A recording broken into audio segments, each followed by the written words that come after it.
कैसा अद्भुत प्रकाश है ये।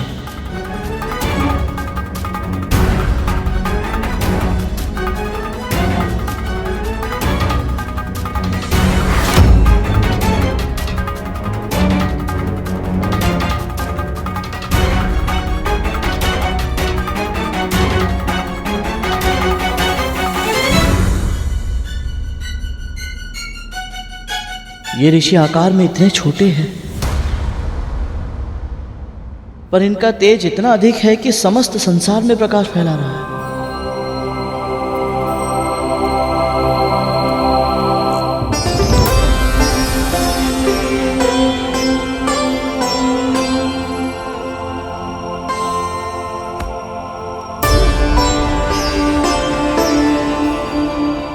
प्रणाम ऋषि श्रेष्ठ।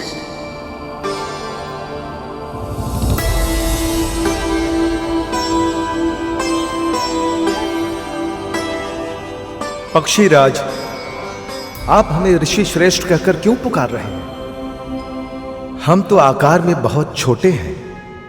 केवल आकार में? और श्रेष्ठता तो आकार से नहीं, बुद्धिमानी से प्राप्त होती है, ज्ञान से प्राप्त होती है। आप सब इतने तेजस्वी हैं कि आपके तेज को मैंने दूर से ही आभास कर लिया था। आपकी आभा इतनी पवित्र, इतनी दुर्लभ है कि मेरे मन में कोई संदेह नहीं। आप सब निश्चित रूप से महान हैं। मेरा प्रणाम स्वीकार करें। बहुत कम प्राणी हैं जो हमारे तेज का आभास करने में सक्षम है। यह तो तुम्हारे उत्तम पालन पोषण और संस्कारी व्यक्तित्व का प्रमाण है। धन्य है तुम्हारे पिता महर्षि कश्यप और धन्य है तुम्हारी मां विंता, जिन्होंने ऐसे निष्ठावान और सद्गुणी पुत्र को जन्म दिया। अधिकतर प्राणी शक्ति प्राप्त करते ही पहले अभिमानी हो जाते हैं, फिर अज्ञानी, किंतु तुम्हारे साथ ऐसा नहीं है। तुम इतने शक्तिशाली होने के बाद भी न केवल स्वयं से दुर्बल व्यक्तियों के प्रति संवेदनशील हो, बल्कि तुम्हें इस बात का भी आभास है कि छोटे से छोटे प्राणियों में भी कोई न कोई विशेष शक्ति अवश्य होती है। इसलिए हम सब तुम्हें आज अणिमा और महिमा का वरदान देना चाहते हैं। अणिमा वह सिद्धि है पुत्र, जिससे तुम अपना आकार जितना छोटा चाहो कर सकते हो, और महिमा वह सिद्धि है जिससे तुम अपना आकार जितना विशाल चाहो कर सकते हो। तुम्हारा कल्याण हो पुत्र।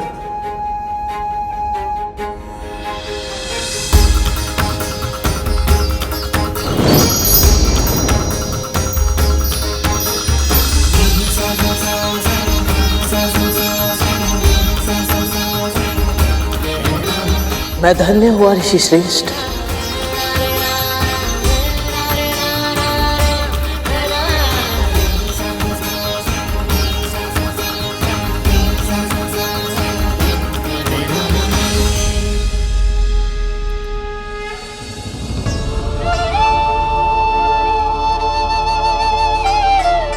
कहाँ रह गया गरुड़? अभी तक तो उसे आ जाना चाहिए था।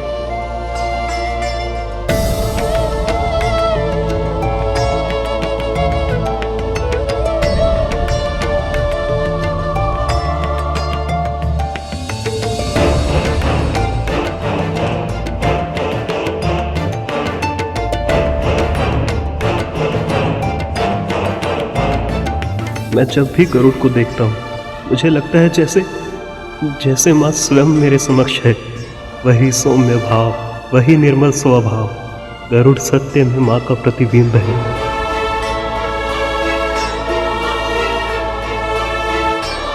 भैया,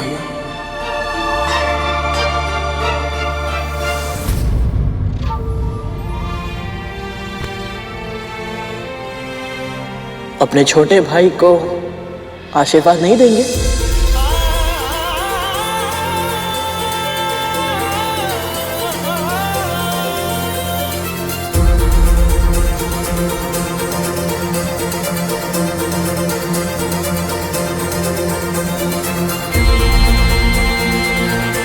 माँ भी बिल्कुल ऐसे ही तुम्हारे शीश पर हाथ फेरती होगी, तुम्हें आशीर्वाद देती होगी बिल्कुल इसी तरह।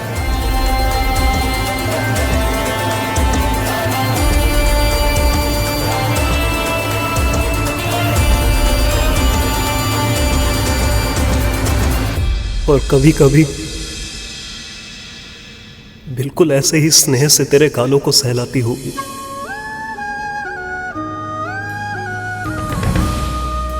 तुझे अपने हाथों से स्नान कराती होगी। जब तुम्हें भूख लगती होगी तो अपने हाथ का बना स्वादिष्ट भोजन तुझे अपने हाथों से खिलाती होगी।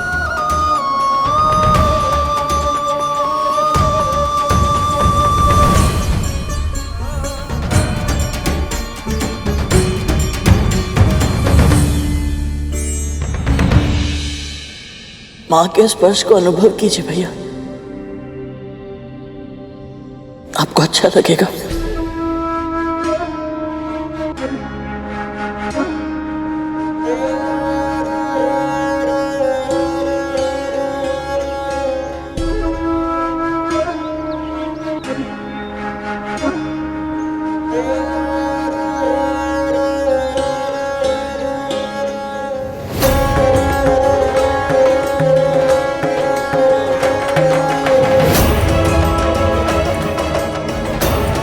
जिस प्रकार मैं अपनी विवशता का दास बन गया, उसी प्रकार आप भी अपनी बहन की दासी बनकर रहेगी। ये श्राप है मेरा।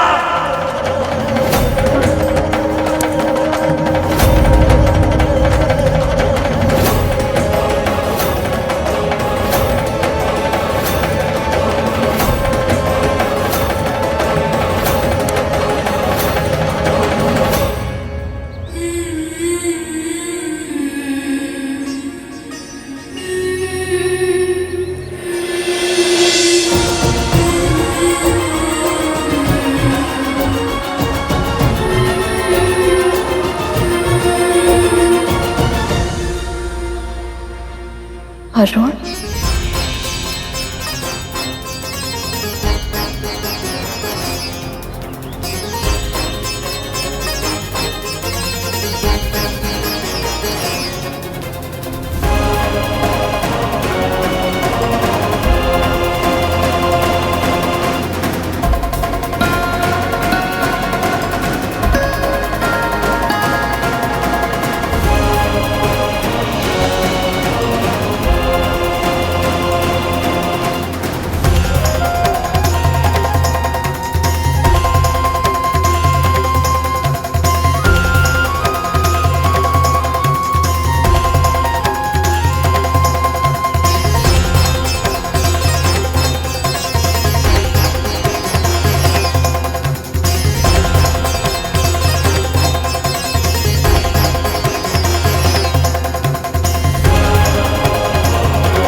गरुड़ के आने के पश्चात क्या होगा, ये सोच के भय लग रहा है क्या, जो दिन में ही स्वप्न देखना आरंभ कर दिया?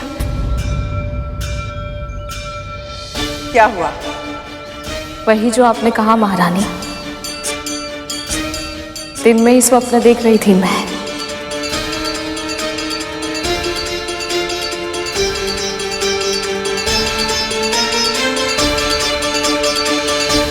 एक बार मेरे पुत्र मेरे पास वापस आ जाए, फिर इन मौत पुत्र के सारे स्वप्न बिखेर दूंगी मैं।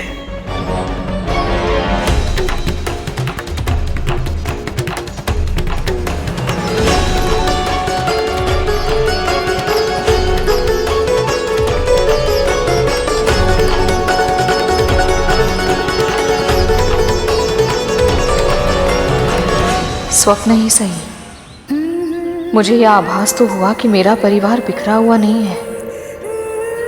दोनों भाइयों ने एक दूसरे के साथ समय भले ही ना बिताया हो, पर फिर भी इनके मध्य प्रेम की एक अदृश्य डोर है, जिसे ना समय तोड़ पाया है ना दूरी।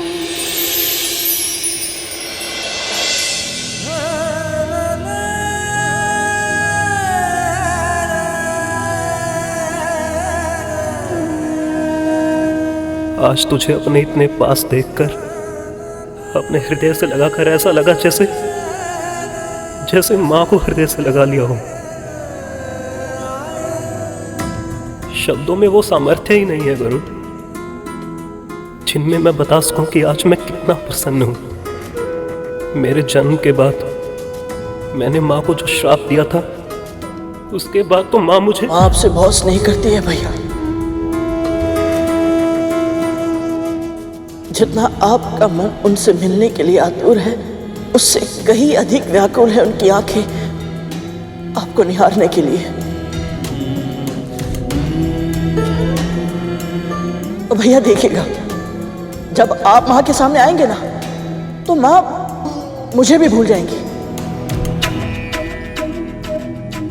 आपके सामने मेरा स्नेह कुछ भी नहीं है ना, इसीलिए। तेरे इन शब्दों ने मेरी बहुत बड़ी चिंता दूर कर दी गरुड़। चिंता? कौन सी चिंता? गरुड़, इस संसार में जितने भी बड़े भाई होते हैं ना, सब एक से होते हैं।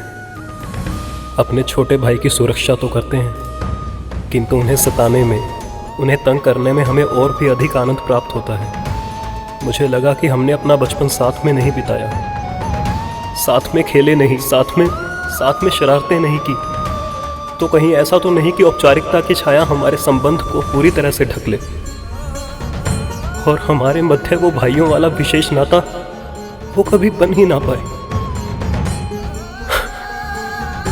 पर तू जिस तरह मुझसे अकारण ही चिढ़ रहा है, उसे देखकर लगता है कि दूर होने के बाद भी हमारे बीच जो संबंध है वो विशेष नहीं, अति विशेष है गरुड़।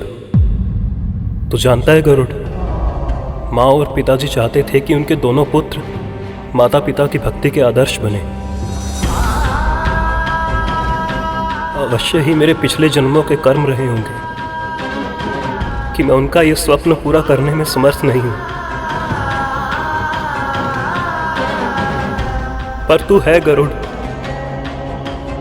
इसीलिए तुझे माँ, पिताजी और मेरे लिए अपने जीवन के लक्ष्य को प्राप्त करना ही होगा गरुड़। माँ को दास्ता के बंधन से मुक्त करवाना ही होगा तुझे।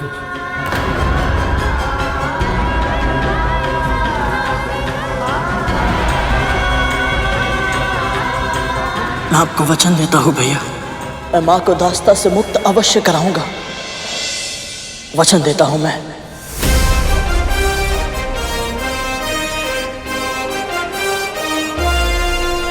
किंतु गरुड़, तू तो स्वयं कद्रू माँ और नागों का दास बन चुका है, फिर तू ये कार्य कैसे करेगा? मैं नहीं जानता भैया, हाँ तो इतना जानता हूं कि कोई ना कोई मार्ग अवश्य ढूंढ निकालूंगा मैं। बस किसी तरह बड़ी माँ प्रसन्न हो जाए, तो हो सकता है उनका मन भी बदल जाए। इसीलिए तो मैं यहाँ तक आया हूँ, ताकि उनकी इच्छा पूरी हो पाए। तब तो मुझे तेरा समय बिल्कुल भी व्यर्थ नहीं करना चाहिए। जा, शीघ्र जा और सूर्य देव से भेंट कर।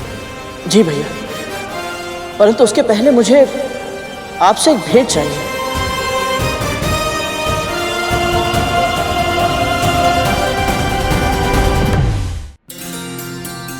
पहली बार मेरे छोटे भाई ने मुझसे कुछ मांगा है। बोल, क्या चाहिए तुझे? भैया,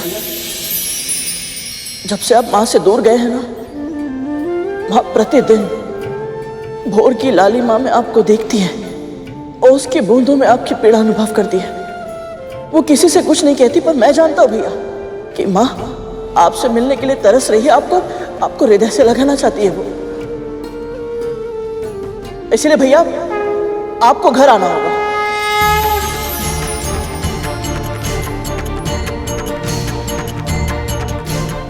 घर? भैया मैं कुछ नहीं सुनूंगा, आप मुझे वचन दीजिए कि आप घर आएंगे।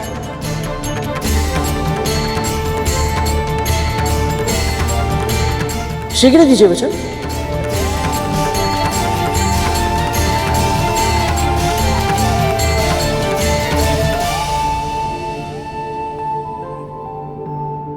माँ ये सुनेंगी तो कितनी प्रसन्न होंगी। हम आपकी प्रतीक्षा करेंगे भैया। आज्ञा दीजिए।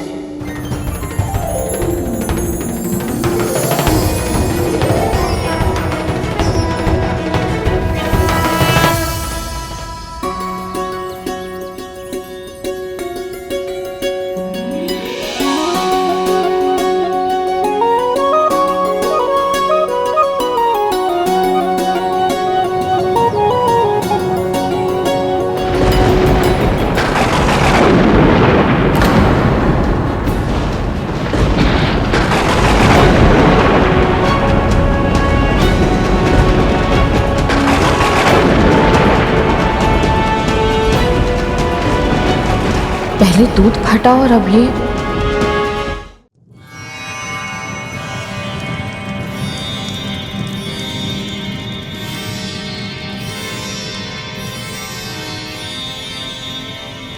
प्रणाम सूर्यदेव। यशस्वी भव। मैं तुमसे बहुत प्रसन्न हूं पक्षीराज। बताओ क्या इच्छा है तुम्हारी? अपनी बड़ी माँ की इच्छा पूरी करना, उन्हें प्रसन्न करना ही मेरी वास्तविक इच्छा है सूर्यदेव। इसीलिए तो मैं यहाँ आया हूँ, उनके लिए सूर्य पुष्प लेने। सूर्य पुष्प तो एक माध्यम है गरुड़। क्या तुम जानते हो तुम्हें यहाँ क्यों भेजा है कद्रु ने? संभव है वो मेरी परीक्षा ले रही हूँ। मैं अभी अभी उनका दास बना हूँ, तो हो सकता है वो मुझे जांच रही हूँ कि मैं उनके आदेश का पालन करते हुए अपने प्राणों को संकट में डालूंगा या नहीं। पर तुम जिस इच्छा से यहाँ तक आए हो वो मैं पूरी नहीं कर सकता गरुड़। मैं तुम्हें सूर्य पुष्प नहीं दे सकता।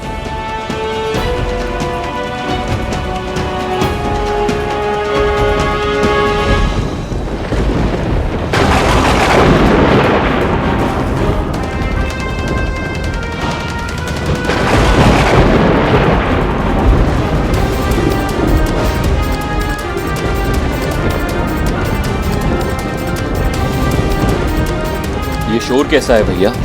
अपशगुन का स्वर ऐसा ही होता है काली। इसका कारण पता करना होगा। ऐसा लग रहा है जैसे बादल फट गया हो। चलिए देखते हैं।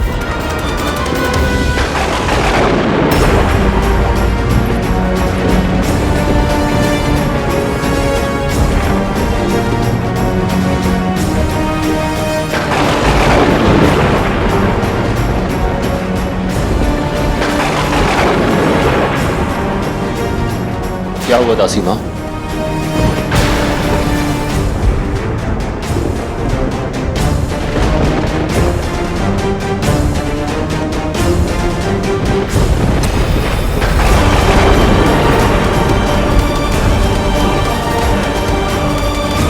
ये तो नागबाई है, ऐसे नीचे कैसे आ रहे हैं?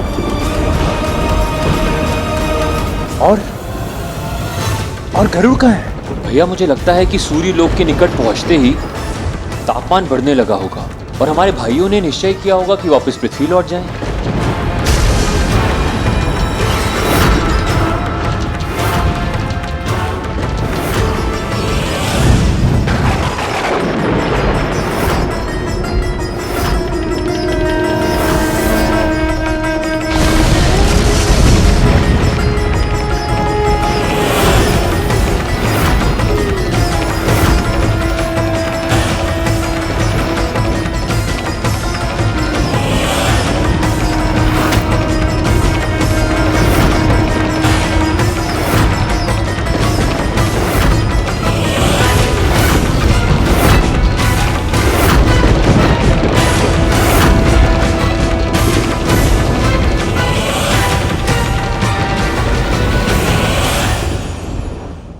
तुम जानते हो देवी संज्ञा मेरा ताप सहन ना कर पाने के कारण मुझसे रूठकर मुझसे दूर चली गई थी।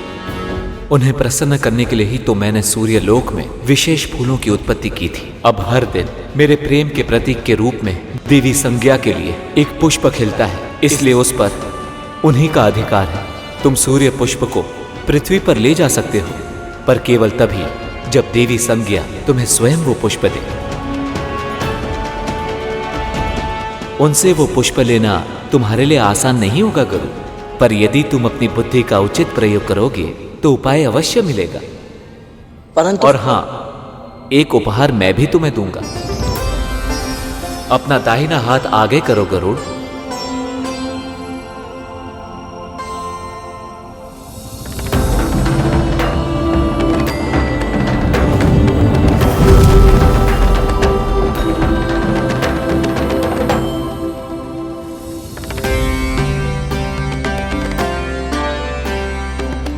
यह बहुत ही विशेष शहद है गरुड़, इसे खा लो। भूख तो मिटेगी ही, बुद्धि भी चलेगी। और हां, इस पात्र को सदैव अपने साथ रखना। यह अक्षय पात्र है, इसके भीतर का शहद कभी घटेगा नहीं।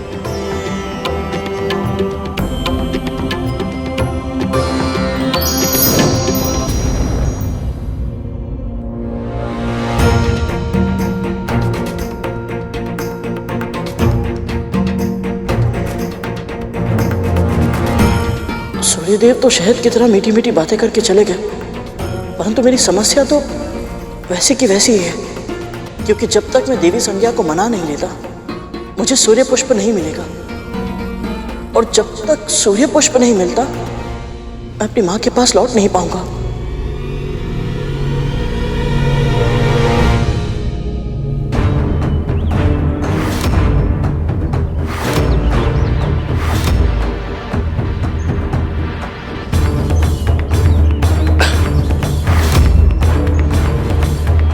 इन्हें क्या हुआ और ये दुर्गंध कैसी है?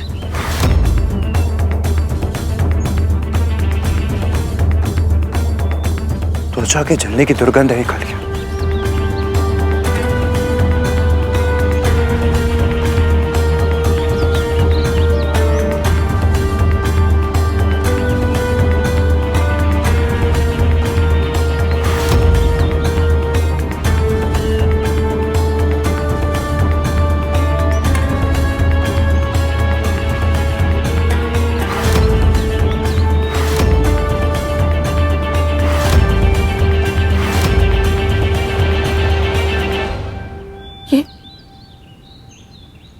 ये सब क्या हो गया? उठो, आंखें खोलो सब। ये सब कैसे हो गया? कद्रू दीदी को पता चलेगा तो?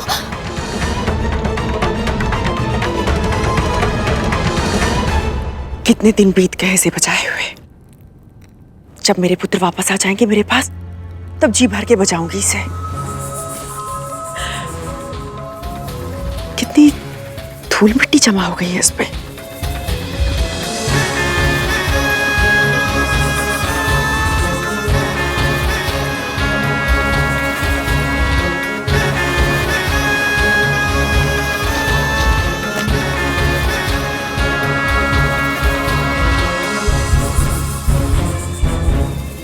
मांस चलने की गंध कहां से आ रही है?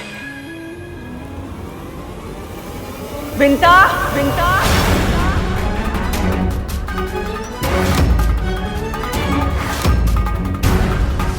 विंता, विंता,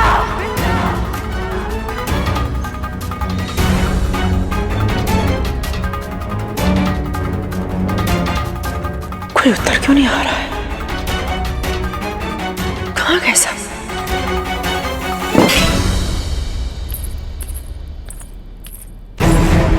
कहां गए साहब? कहां गए साहब?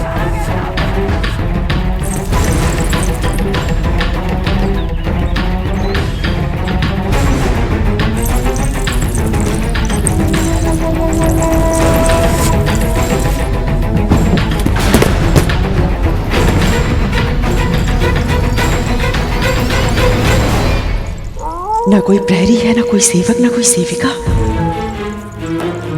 और तो और मेरे पुत्र भी नहीं दिखाई दे रहे हैं। कहाँ है ये सब? ये वायु, सियारों का स्वर, वो रो क्यों क्यों रहे हैं?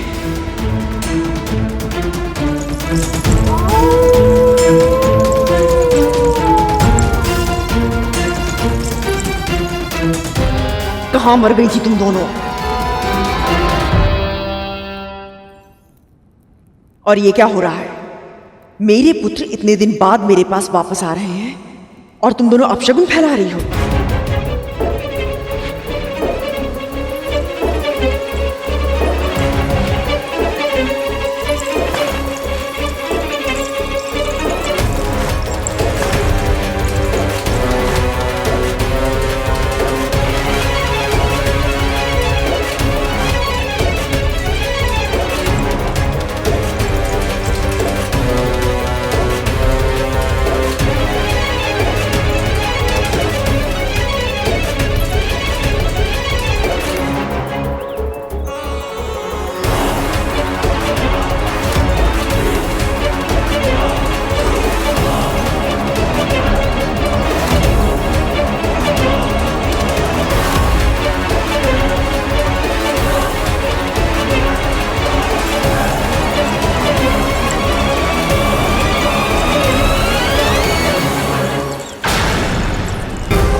दीदी! माँ! माँ! माँ क्या हुआ आपको? माँ! माँ! माँ माँ उठिए! माँ क्या हुआ आपको? माँ!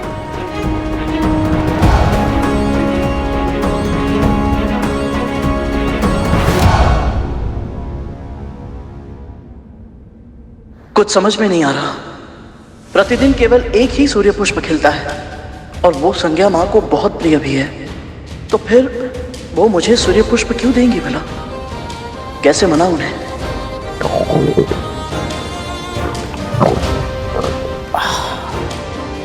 ये भूख इतनी तीव्र लग रही है कि बिना कुछ खाए मस्तिष्क कार्य ही नहीं करेगा। पर खाऊं किसे? नहीं, सूर्यलोक में मांसाहार उचित नहीं होगा। पर खाऊं तो क्या खाऊं? ये बहुत ही विशेष शहद है गरुड़, इसे खा लो। भूख तो मिटेगी ही, बुद्धि भी चलेगी।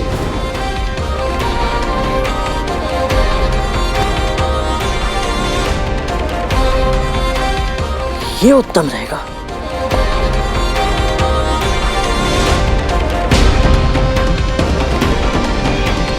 कितना अद्भुत है ये सूर्यदेव का उपहार। नन्हे खरगोश, ये लो गाजर खा लो। लो ना, खा लो।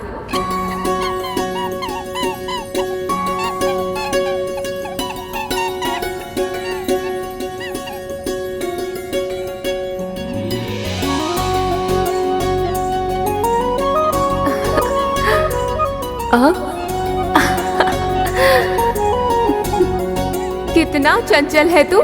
कहाँ भाग रहा था? मुझसे छुपन छुपाई खेलेगा, बदमाश कहीं का। देवी संज्ञा तो बालिका की तरह खेल रही है। इसका अर्थ ये है कि इन्हें छोटे बच्चे प्रिय हैं। पक्षीराज, हम सब तुम्हें आज अणिमा और महिमा का वरदान देना चाहते हैं। महिमा वह सिद्धि है जिससे तुम अपनी कद काठी जितनी चाहो बढ़ा या घटा सकते हो। सूर्यदेव का ये उपहार अद्भुत है। शहद खाते ही बुद्धि तीव्र हो जाए, समस्या कोई भी हो, उपाय अपने आप मिल जाए।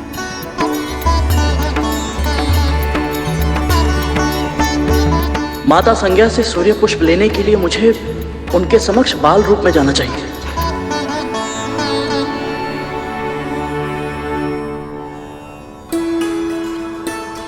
माँ। हाँ?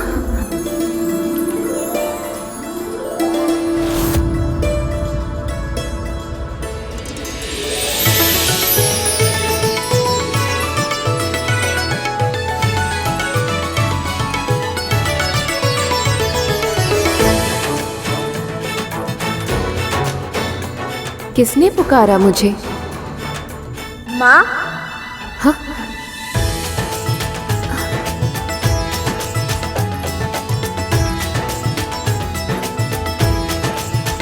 कौन है यहाँ पर? शीघ्र मुझे बताओ।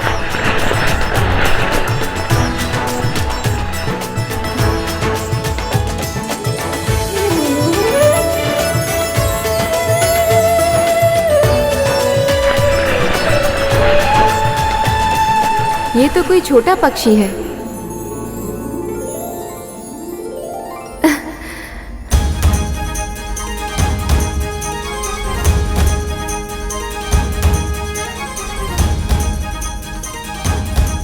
अरे कहाँ जा रहा है? रुक ना। कितना भगाएगा? अब रुक भी जा।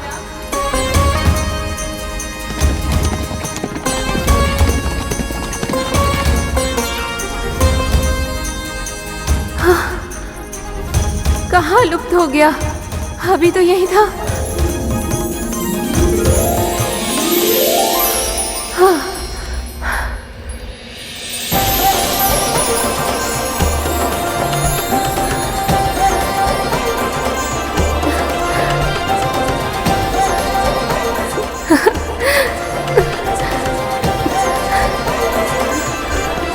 अब लगा है तो मेरे हाथ। तू इतना चंचल है, फिर भी इतना सुंदर और सलोना है। प्रणाम भाभी माँ। अभी तो थोड़ी देर पहले मुझे माँ कह के पुकार रहा था, अब भाभी माँ बना दिया। अब सूर्यदेव की पत्नी है इसलिए मेरी भाभी हुई, और आयु में मेरी माँ की समान है इसलिए मेरी माँ हुई, तो मैं तो भाभी माँ ही कहूँगा ना। कौन है रे तू? क्या नाम है तेरा? मैं महर्षि कश्यप और विंतानंदन गरुड़ हूँ भाभी माँ। अरुण का भाई गरुड़? इतना बड़ा हो गया तू? यदि मैं इन्हें इस रूप में बड़ा लग रहा हूँ तो अपने असली रूप में कैसा लगूंगा? अरे हंस क्यों रहा है तू? आप भी कितनी भोली है भाभी माँ। अभी मैं कहाँ बड़ा हुआ हूँ, अभी तो मैं एक नन्हा सा प्यारा सा बालक हूँ। सही कहा तूने। अच्छा ये बता, तेरी माँ कहाँ है? वो तो कुटिया में है। पृथ्वी पर? तू यहाँ कैसे आया? उड़कर। भूलोक से सूर्यलोक तक तू उड़कर आया, और थका भी नहीं, बल्कि मुझे दौड़ा दौड़ा कर थका दिया। इतनी शक्ति कैसे है तेरे भीतर? मैं प्रतिदिन भोर में उठकर 108 बार सूर्य नमस्कार करता हूँ, इसीलिए। सच में? करके दिखाऊं? बस बस समझ गई कि तू बहुत शक्तिशाली है, पर शक्ति केवल व्यायाम से नहीं मिलती, उसके लिए अच्छा भोजन भी करना होता है। और तुझे देखकर लगता है कि तेरे इस छोटे से पेट को बहुत सारे भोजन की आवश्यकता है। चल तुझे कुछ खाने को देती हूँ। नहीं भाभी माँ, आपको कष्ट करने की कोई आवश्यकता नहीं है। भाभी माँ कहा है ना तूने, तो चुपचाप भाभी माँ के आदेश का तो पालन करना होगा, और अच्छे बच्चे हट नहीं किया करते, समझा? चल अब मेरे साथ। विमाता कद्रू की इच्छा पूरी करने के लिए तू कितना कुछ कर रहा है, पर तुझे आभास भी नहीं है कि कितनी बड़ी दुर्घटना घट गई है, और भूलोक पर कितना बड़ा बवंडर तेरी प्रतीक्षा कर रहा है।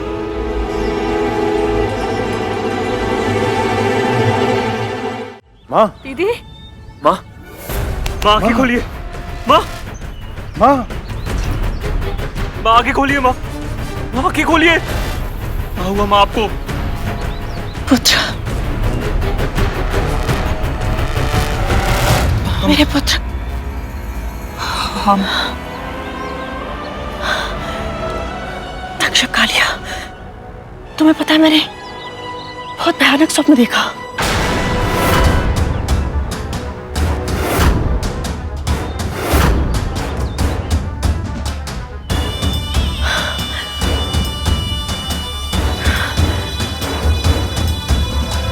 कुछ चल रहा है क्या?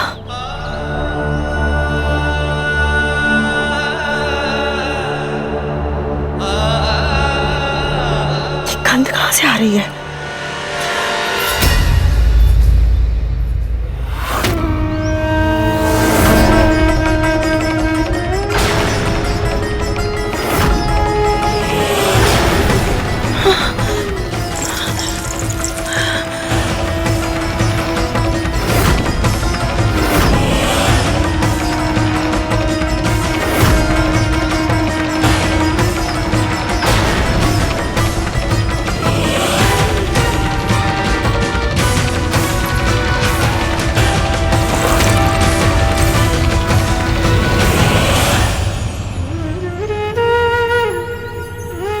विष्णु लोक की यात्रा के समय सूर्यदेव और गरुड़ की भेंटावशी हुई थी, किंतु उसने सूर्य लोक में प्रवेश नहीं किया था। किंतु अब तुम्हारे आदेश के कारण उसे सूर्य लोक के भीतर प्रवेश करना होगा, और तब होगा उसे सूर्य के असहनीय तेज और विकराल ताप का अनुभव। उसके पंख जल जाएंगे, मृत्यु नहीं भी हुई तो भी तड़प तड़प कर वो पृथ्वी पर गिर जाएगा।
मथस,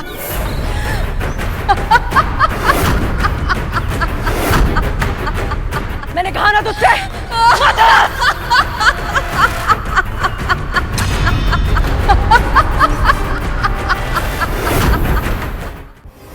मैंने कहा ना, मथस! चुप हो जा, मैं तुझे चेतावनी देती हूँ, मथस!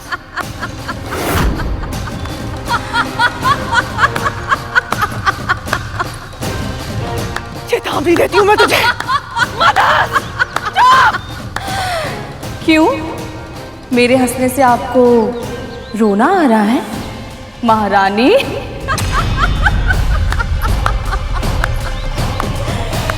हर कथा के 2 अंक होते हैं, हमारी कहानी के भी हैं। पहले अंक में मेरी आंखों से आंसुओं की बाढ़ आई थी, मेरे पुत्रों के तन पर घाव हुए थे। अब दूसरे अंक में वही कथा फिर से दोहराई जाएगी, केवल पात्र बदल गए हैं। इस बार आंसू आपकी आंखों से बह रहे हैं, आपके पुत्र सह रहे हैं वही कष्ट, वो तड़प रहे हैं, तिलमिला रहे हैं, पर ना उन्हें इस असहनीय पीड़ा से मुक्ति मिलेगी, ना आपको इस दुख से। जिन कुटिल चालों का प्रयोग करके आपने मेरे पुत्रों को मृत्यु के मुख में डाला था, आज उन्हीं कुटिल चालों ने आपके पुत्रों को यमलोक के द्वार पर खड़ा कर दिया। मेरे पुत्र के पंख जलाना चाहती थी ना, देखिए आपके पुत्र स्वयं जल गए हैं। समय बड़ा बलवान है दीदी, अब तक आपके पाले में था, पर अब मेरे पक्ष में है।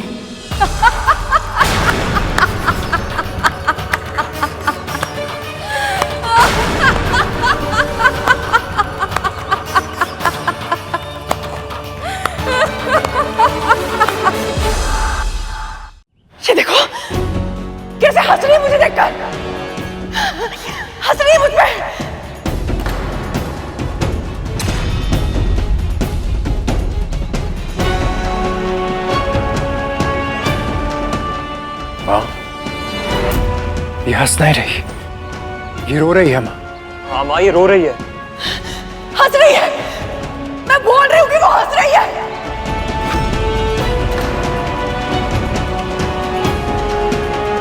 माँ ये क्या कर रही हैं आप? संभालिए अपने आप को। संभालिए स्वयं को माँ, सचेत हो जाइए।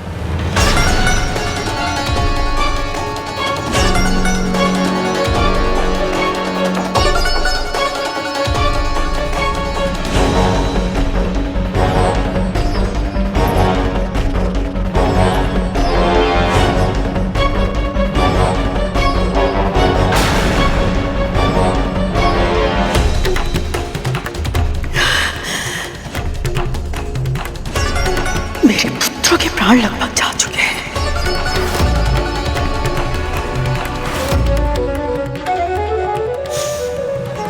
तेरा पुत्र कहाँ है? मैंने उसे सूर्य पुष्प लाने भेजा था ना? कहाँ है गरुड़?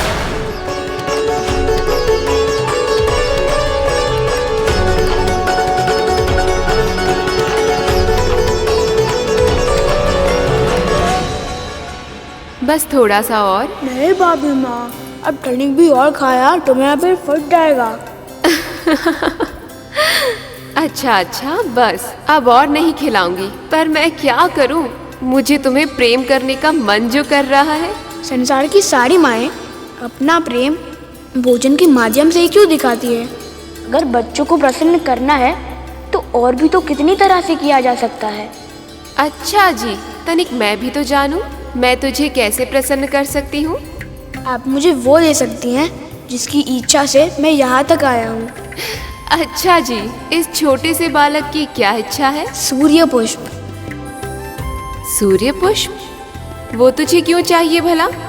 असल में मुझे अपने लिए नहीं चाहिए, महारानी कद्रू के लिए चाहिए। महारानी कद्रू? वो तेरी विमाता है ना? तो फिर उन्हें ऐसे क्यों संबोधित कर रहा है? बड़ी माँ। बड़ी माँ नहीं, महारानी। क्योंकि उन्हें मेरा माँ कहना अच्छा नहीं लगता। कैसी विचित्र स्त्री है वो। तुझ जैसे प्यारे बालक के मुंह से माँ सुनना कि सभागन को अच्छा नहीं लगेगा। भाभी माँ, अब उनके बारे में ऐसे कठोर वचन मत कहिए ना। वो मुझे अपना पुत्र नहीं मानती तो क्या हुआ, पर मेरे लिए तो वो विमाता है ना। और किसी भी अपनी माँ के लिए मुझे ऐसे कठोर वचन बहुत बुरे लगते हैं। कितने अच्छे संस्कार दिए हैं तुझे तेरी माँ ने। आजकल तो लोग एक दूसरे की निंदा और बुराई करना चाहते हैं, पर तुझे कठोर वचन कहना तो दूर, सुनना भी पसंद नहीं है। संभव है कि सूर्य पुष्प पाकर बड़ी माँ को मुझ पर विश्वास हो जाए और वो मेरी माँ को दास्ता से मुक्त करने की मेरी विनती स्वीकार कर ले। मेरे पुत्रों के प्राण लेकर क्या लगता है तेरा पुत्र जीवित बचेगा?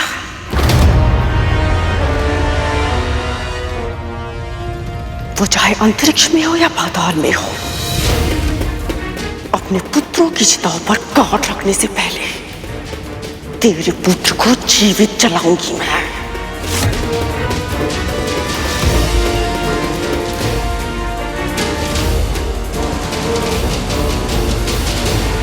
मैं नहीं जानती गरुड़ कहाँ है, पर इतना अवश्य जानती हूँ कि ये सब उसने नहीं किया है। वो अपने भाइयों को कष्ट तक नहीं पहुंचा सकता, फिर उनके प्राण लेने का षड्यंत्र तो कल्पना से भी परे है। बार बार उस गरुड़ को हमारा भाई मत बोलिए। हम संबंधी नहीं, स्वामी। और इसी चिढ़ का परिणाम है ये। कहाँ है तू गरुड़? और यदि सूर्य पुष्प लेना है तो जाओ, वहां जाके तोड़ लो। मैं सफल हो जाऊं, इसका आशीर्वाद माँ और भाभी दोनों को देना होगा। केवल इस कार्य में नहीं, तू अपने हर लक्ष्य में सफल हो गरुड़। मेरा आशीर्वाद सदैव तुम्हारे साथ रहेगा। यदि मेरे भाइयों को मरणासन अवस्था में उसने नहीं पहुंचाया तो और किसने पहुंचाया दासी माँ?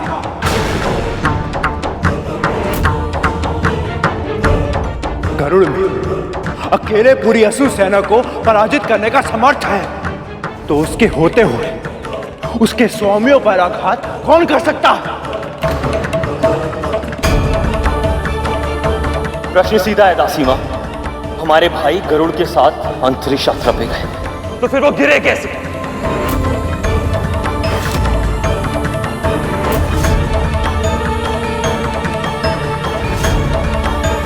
उत्तर दीजिए दासी माँ, मुंह खोलिए। ये ऐसे नहीं बोलेगी।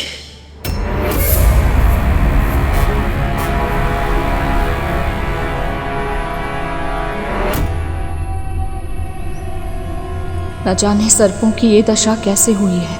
कहीं मेरे पुत्र पर भी कोई संकट ना आया हो, पर वो है कहाँ?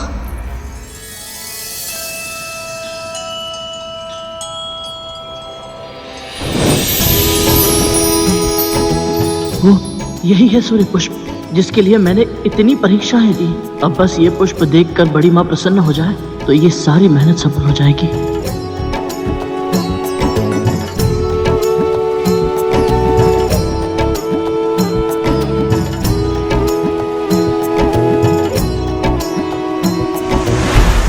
अरे ये पुष्प कहाँ लुप्त हो गया? इसे लेना इतना सरल नहीं है।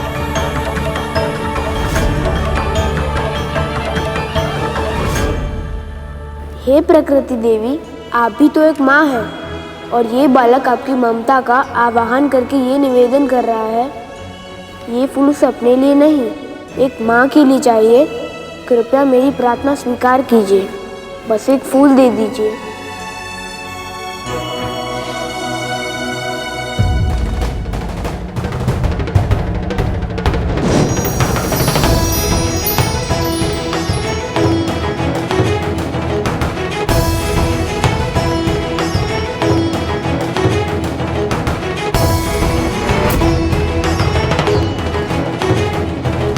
ये कैसी माया है?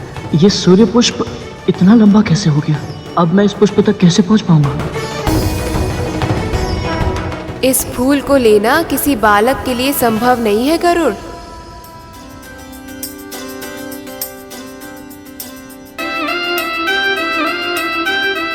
पक्षीराज, हम सब तुम्हें आज अणिमा और महिमा का वरदान देना चाहते हैं। महिमा वह सिद्धि है जिससे तुम अपनी कद काठी जितनी चाहो बढ़ा या घटा सकते हो।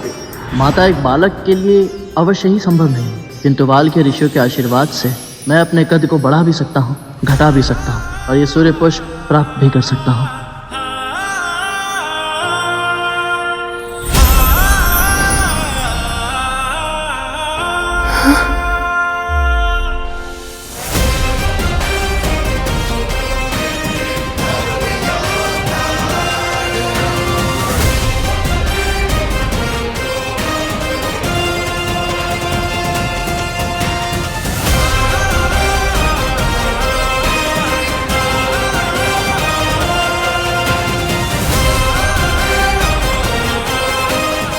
बस बस, मैं समझ गई कि तू कोई छोटा बालक नहीं है, पर मैं तुझे उसी रूप में देखना चाहती हूँ जिस रूप में मैंने तुझे पहली बार देखा था, नन्हे से प्यारे से बालक के रूप में।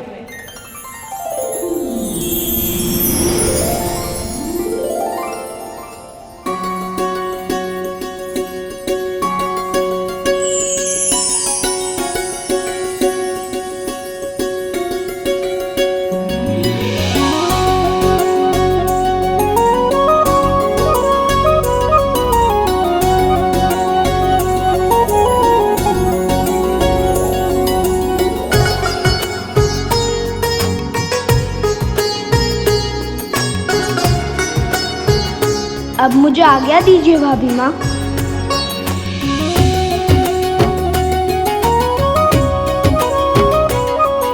इतनी आसानी से सूर्य पुष्प लेकर तुम नहीं जा सकते हो गरुड़। अभी एक और परीक्षा देना बाकी है।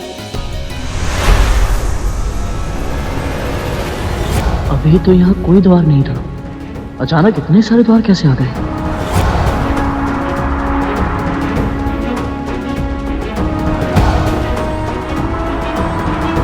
मुझे शीघ्र यहाँ से निकलना होगा, अन्यथा बड़ी माँ क्रोधित हो जाएंगी।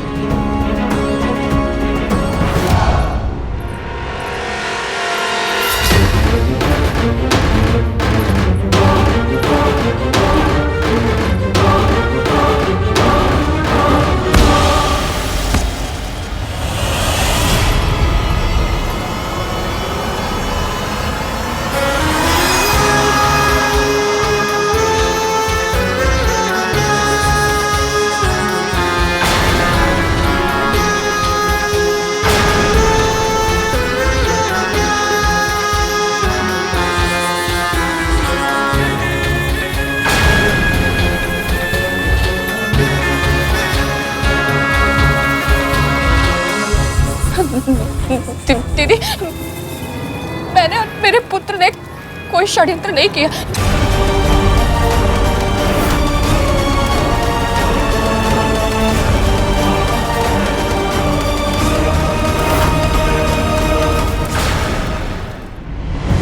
भाभी माँ, ये क्या हुआ? एक के स्थान पर 7 द्वार देखकर चौंक गया? सूर्य लोक का यही नियम है गरुड़। वापस जाने के लिए तुम्हें इनमें से सही द्वार चुनना होगा, नहीं तो तुम किसी और ही लोक में भटक जाओगे।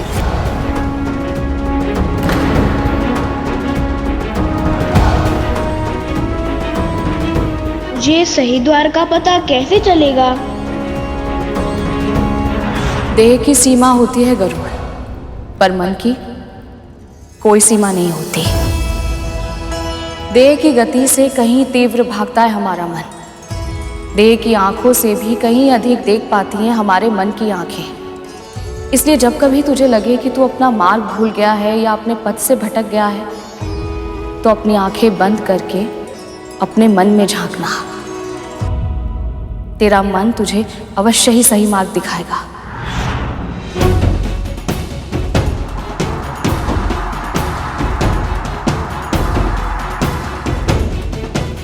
हे परमपिता, सृष्टि के पालन करता, ये कठिन निर्णय लेने में मेरी सहायता कीजिए प्रभु।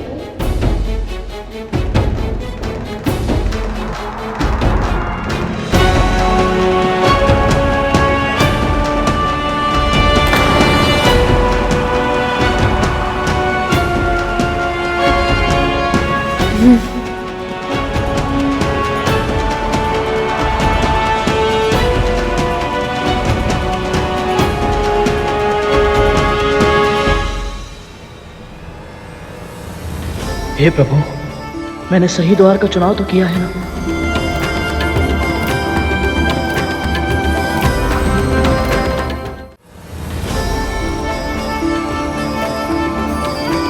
यही सही द्वार है गरुड़, भयभीत मत होना।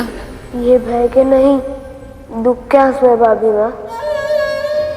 मैं द्वार को पार कर तो लूंगा और इस सूर्य पुष्प लेकर धरती पे भी लौट जाऊंगा, पर मेरा बचपन यही छूट जाएगा माँ। मेरे जन्म के बाद कुछ स्थितियाँ ऐसी आई कि मैं अपनी माँ और भाई के साथ सुखी जीवन बिता ही नहीं पाया, पर आज यहाँ आकर कुछ ही देर में मैंने अपना पूरा जीवन ही जी लिया माँ। आप सबकी बहुत स्मृति आएंगी मुझे माँ।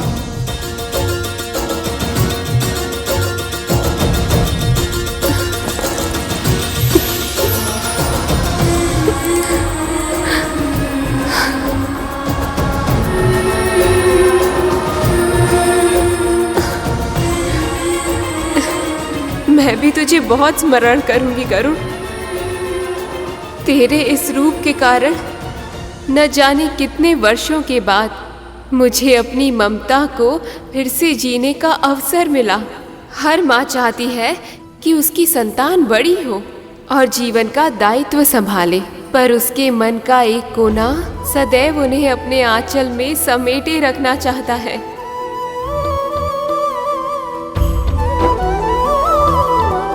तेरे कारण वो आनंद फिर से पाया है मैंने। सदैव सुखी रहो गरुड़, मेरा आशीर्वाद सदैव तेरे साथ है।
नाग वर्ष में एक बार अपनी केचुल उतारते हैं। ये प्रक्रिया उन्हें बहुत कष्ट देती है और ये मैं जानती हूँ केवल। पर जब वो केचुल, वो त्वचा उनके तन पर चिपक जाती है ना, तो पीड़ा बहुत आसानी होती है। तब वो अभागा प्राणी केवल और केवल मृत्यु की कामना करता है। मृत्यु आती भी है उसे, किंतु धीरे धीरे धीरे वो तड़प, वो जलन जो आज मेरे पुत्र अनुभव कर रहे हैं, तेरे पुत्र ने दिए उन्हें। उनके तन पे जो भी घाव लगे हुए हैं ना, उसको उत्तरदायी तेरा पुत्र है।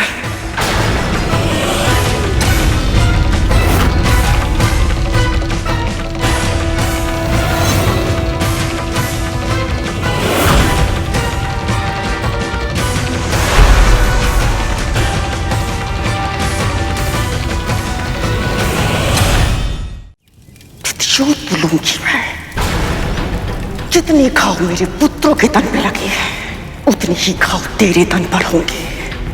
जिस पीड़ा को सहने के लिए वो विवश हुए हैं ना, वही पीड़ा तू भी सहेगी।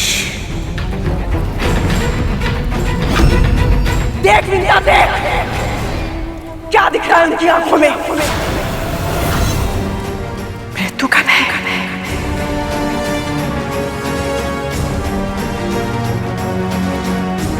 वही भय मैं तेरी आंखों में देखना चाहती हूँ। इस महल से जो आज मांस की दुर्गंध आ रही है ना, वही आज तेरे तन से आएगी। जितना मेरे पुत्र तड़पे हैं, उतना ही तू तड़पेगी आज।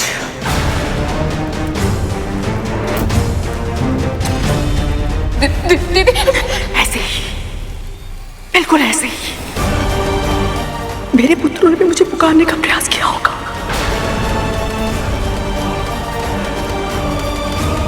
किंतु उनके मुख से तो स्वर भी नहीं निकला होगा। तेरे मुख से स्वर निकलेगा। तू पुकारेगी, तू चिल्लाएगी, जलन की पीड़ा से चिल्लाएगी तू। तेरी चित्कार पूरे ब्रह्मांड में गूंजेगी, किंतु किसी में इतना सामर्थ्य नहीं होगा कि तुझे मेरे प्रकोप से बचा सके।